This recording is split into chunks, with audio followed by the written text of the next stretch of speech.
దేశ రాజకీయాల్లోనే తమిళనాడు దళపతి విజయ్ ఒక మార్పు తీసుకొచ్చాడు ఆయన.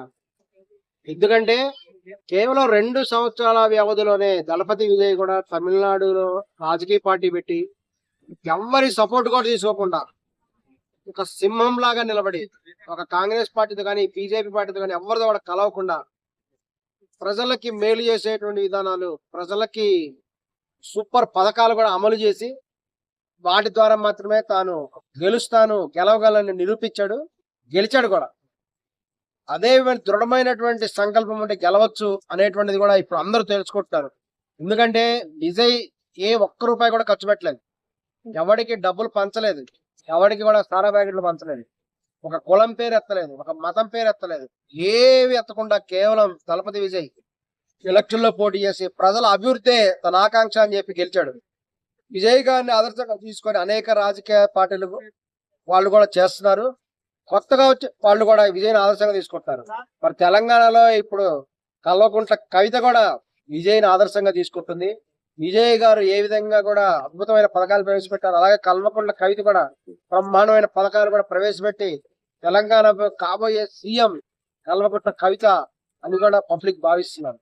కల్వకుంట్ల కవిత కూడా మీరు విజయ్ గారిని ఆదర్శంగా తీసుకోండి.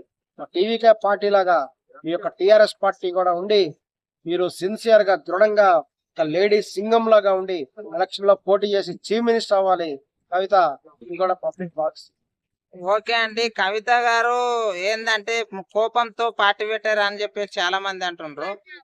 మీరేమంటారు? అందుకనే చెప్తున్నాం, దృఢమైనటువంటి సంకల్పంలో ఒక దళపతి విజయ్ని ఆదర్శంగా తీసుకోండి.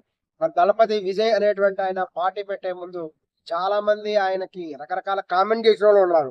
ఉదాహరణకి రజనీకాంత్ గారు కూడా తమిళనాడులో రాజకీయ పార్టీ పెట్టడానికి వెనకడిగేశారు, భయపడ్డారు. ఎందుకంటే అక్కడ ప్రతీకార రాజకీయాలు ఉంటాయి తమిళనాడులో. ఒక రజనీకాంతే భయపడ్డప్పుడు మరి దళపతి విజయ్ భయపడలా. కమల్ హాసన్ గారు కూడా రాజకీయ పార్టీ పెట్టి చివరికి డిఎంకే పార్టీతో కలిసిపోయి ఆయన రాజ్యసభ మెంబర్ అయిపోయాడు. మరి ఇటువంటి పరిస్థితి ఉన్నప్పుడు దళపతి విజయ్ ఏదో కోపంలో పెట్టడం, అలిగి పెట్టడం ఇట్లా కాదండి. నిజంగా సీఎం అవ్వాలని ఒక మైండ్ లో ఫిక్స్ అయిపోతే ఆ దిశగా స్టెప్స్ అయ్యండి.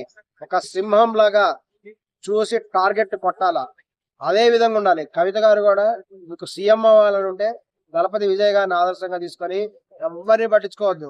సింహం సింగిల్ గా వస్తుంది కాబట్టి మీరు దృఢమైనటువంటి వాగ్దానాలు చేసేసి వాటిని అమలు చేసే విధంగా కూడా మీరు ప్లాన్ చేసుకొని సిన్సియర్ గా కూడా పనిచేస్తే ఖచ్చితంగా కూడా విజయ్ గారు ఎలాగ మెజార్టీ స్థానంలో గెలిచారో మీరు కూడా కవిత గారు కూడా ఈ యొక్క మెజార్టీ స్థానంలో గెలుస్తారు. ఆమె కూడా సీఎం అయ్యేటువంటి అవకాశం కూడా ఉంది.